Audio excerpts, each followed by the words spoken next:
Yeah, and this is the concept people don't get, right? People think that the more you meditate, the better it is. So 20 minutes of meditation is not as great as 3 hours of meditation. And it's actually not how we work. For us, we believed in quality as opposed to quantity.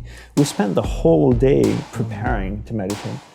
So in Hindu philosophy, what comes before meditation? Concentration. Concentration comes before meditation. So you need to learn how to concentrate in order to meditate. And we believe that you can't meditate if you can't concentrate.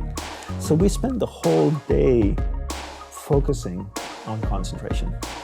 So when I spoke with someone in a monastery, I spoke with another monk, I gave them my undivided attention.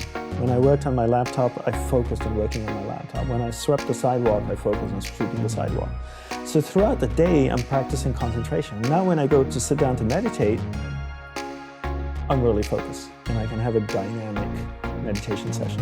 And I always use the simple analogy of, take Usain Bolt, for example, the sprinter, right? I don't know much about him except, 3 gold medals, fastest man on earth from Jamaica.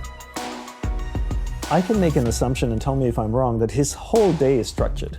That he eats the right kinds of food and drinks the right amount of water. He goes to the gym. If you look at the boy, he's ripped, right? Probably works out, runs every day, I'm sure, sprints, does all kinds of things. But his whole day is preparing him for 9.57 seconds or whatever it is his world record is, not the other way around. And people come up to me all the time, Brian, and they say, Dandapani, I'm so stressed out, I've got so much happening in my life. Do you think if I meditate for 5 minutes in the morning, it'll help my whole day?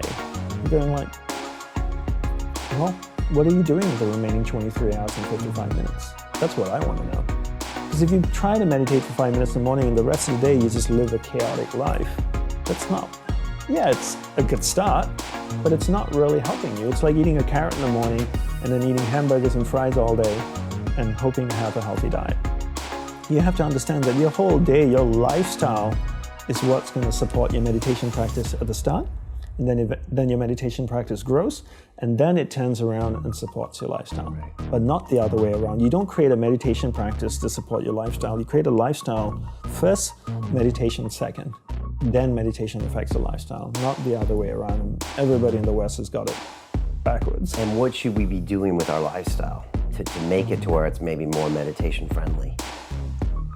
Well, a couple of things. I would say one is simplify your life. Everybody's so busy. Everybody's got a lot of things to do. We don't actually have a lot of things to do. Right, we like being distracted because then we don't have to think about ourselves. And we don't have priorities in life. Most people don't have clear priorities in life. For me, my goal is to simplify my life, simplify the number of people in my life, and simplify the number of things in my life. We only have a finite amount of energy each day, right? But every year, we have more people in our lives. Is that a fair statement? More Facebook friends, more people you're connected with, but your energy stays the same. So that's not a proportionate growth. If your energy is increasing every year proportionately with the number of things and people in your life, then we don't have to talk about this. But your energy level is the same.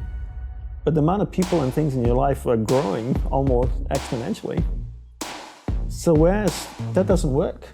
So for me, it's always about simplifying first the people and things into your life, into who and what's most important, taking that finite energy that you have each day and focusing. Second step is learning how to focus and concentrate that finite amount of energy into the people and things that truly matter.